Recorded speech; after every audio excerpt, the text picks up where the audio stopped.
یہ بڑی خوشی کی بات ہے کہ آپ حضرات نے علم حدیث کی اس کتاب کا آخری سبق پڑھا اور آپ کے استاد نے پڑھایا مولانا نور الدین صاحب رحمۃ اللہ علیہ جو اس کے بانی ہیں.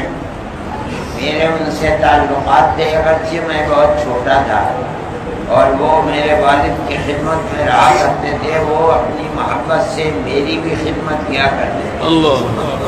اللہ ان کی قبر کو نور سے بھرے اور اس مدرسے کو اللہ تعالیٰ ان کے لیے ترقی درجات اور حد سیئات کا سبب بنائے. اور برابر یہاں جو لوگ قرآن کو پڑھ رہے ہیں، حدیث کو پڑھ رہے ہیں، پڑھا رہے ہیں، ان کے ہر عمل، ہر سبق اور ہر پڑھانے اور پڑھنے میں ان کا حصہ ہے جنہوں نے اس کی بنیاد رکھی ہے.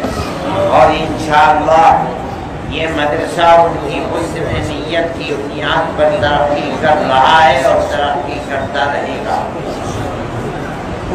آپ حضرات نے پڑھا ہے حدیث کے پڑھنے والوں کو ایک خاص نسبت نبی کریم علیہ السلام سے قائم ہوتی ہے.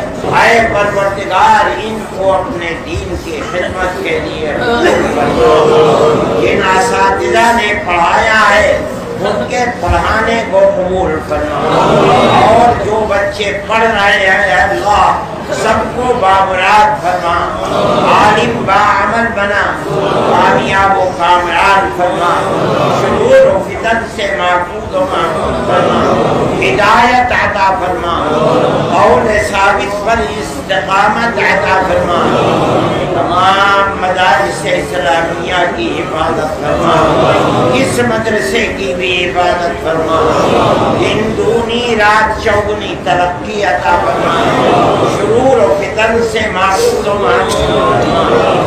جنہوں نے اس مدرسے کو قائم کیا مولانا نور الدین صاحب ان کے درجات کو بلند فرما.